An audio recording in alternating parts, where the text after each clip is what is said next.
औलाद जहाँ अल्लाह ताला की बहुत बड़ी नेमत है और रहमत है, वहाँ और वालिदैन के लिए सदका जारिया भी है।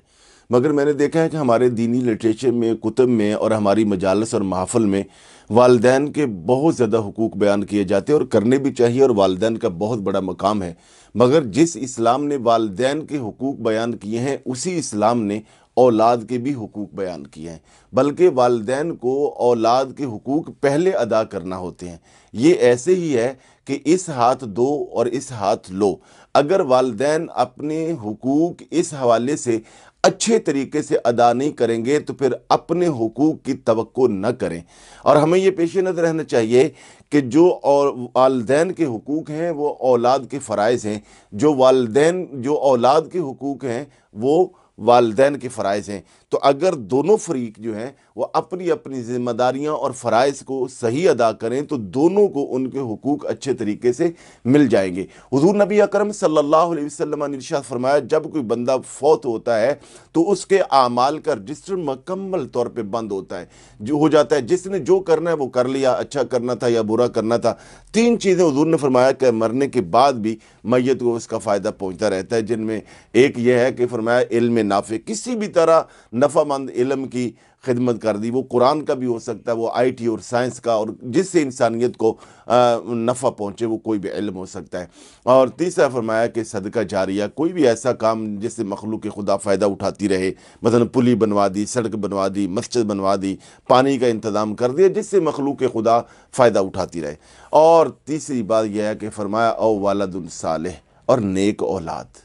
नेक औलाद, तो नेक औलाद जो है उसकी तरबियत करना पड़ेगी, उसको आपको कंपनी देना पड़ेगी, उसको तवज्जो देना पड़ेगी, उसको वक़्त देना पड़ेगा। इस हवाले से आज हमारे यहाँ बड़ी अजीब व गरीब सूरत हाल है कि वालिदैन ने अपनी औलाद या स्कूलों के हवाले कर दी है, या अकेडमियों के हवाले, या ट्यूटर्स के हवाले, या कुर्राह के हवाले।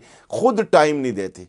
खुद टाइम देना बहुत ज़रूरी है, खुद तवज्जो देना बहुत ज़रूरी है, खुद उनको अपनी कंपनी देना, सोहबत देना। ये जो नौजवान वालिदैन हैं, इस हवाले से उन्हें बड़ी तवज्जो की ज़रूरत है कि उनके बच्चे छोटे हैं, वो खुद उनको टाइम दें और उनको बल्कि अपने साथ लगाएं, अपने साथ लटाएं, प्यार दें और उनके साथ मोहब्बत की यादें वाबस्ता करें। रसूल अकरम सल्लल्लाहु अलैहि वसल्लम से ज़्यादा मसरूफ़ कायनात में कोई आदमी नहीं। आपकी बहुत ज़्यादा ज़िम्मेदारियाँ थी, मगर आप जब घर आते तो सुबहान अल्लाह, हसन हुसैन के लिए, हसनैन करीमैन के लिए, बच्चों के लिए आप घोड़े बन जाया करते, उनको अपने कंधे पे बिठाते, लेकर बाहर निकलते। आज हम बच्चों के साथ ये जब यादें बनती हैं, वही यादें बड़ी होकर वो मोहब्बतों में तब्दील हो जाती हैं, फिर अदब व एहतराम में तब्दील हो जाती हैं। तो वालिदैन को चाहिए कि वो पहले, अच्छा फिर जब बच्चे थोड़े करीबल बलूग हो जाएं और थोड़े बड़े हो जाएं, फिर उनके हुकूक की अदायगी की जिम्मेदारियां कुछ और है। हज़रत अमीरुल मोमिनीन, इस हवाले से बड़ा ही अहम वाक़या है। हज़रत अमीरुल मोमिनीन सैयदना उमर फारूक रज़ी अल्लाह तआला अन्हु के पास एक शख्स अपने बेटे को लेकर आया कि हुजूर देखिए ये मेरी बात नहीं सुनता, गोया नाफरमानी की जो है वो उनको शिकायत लगाई। तो वो बच्चा भी बड़ा समझदार था शायद, उसने कहा कि अमीरुल मोमिनीन, मुझसे पूछगिछ से पहले मुझे ये बताइए कि क्या इस्लाम में कोई औलाद के भी हुकूक हैं कि नहीं? कहा जी बिल्कुल हैं। तो कहा फिर आप मुझे बताइए कि मेरे हुकूक क्या थे? तो कहा कि आपके हक ये था कि सबसे पहले औलाद का हक यह है कि उसको उसके पैदा होने से भी पहले उसके लिए अच्छी माँ का इंतखाब किया जाए, नेक साले या और अच्छी खूबसूरत हो, खूबसूरत से रासत खूबसूरत जो है वो अच्छी आदात वाली माँ का इंतखाब किया जाए।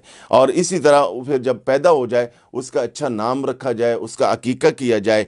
और इसी तरह जब वो जवान हो जाए तो उसका निकाह किया जाए, और निकाह के बाद, शादी के बाद अगर वो अलग रहना चाहे तो उसको आज़ादी दी जाए और अलग कर दिया जाए।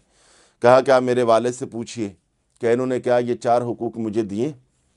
कहा कि इन्होंने सबसे पहला मेरा हक ये मारा कि इन्होंने एक मजूसिया से शादी कर ली।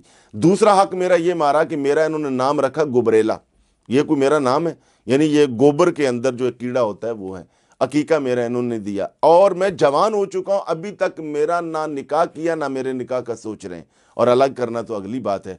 तो हज़रत उमर फारूक रज़ी अल्लाह तआला ने कहा जाओ बेटे आप जाओ, और उसके वालिद को रोका और कहा کہ یہ تم کیا کر رہے ہو، جب تم نے اپنے حقوق جو اولاد کے حقوق تھے اور تیری ذمہ داریاں تھیں وہ تو نے ادا نہیں کی، اور تو آ گیا اپنے حق لینے کے لیے۔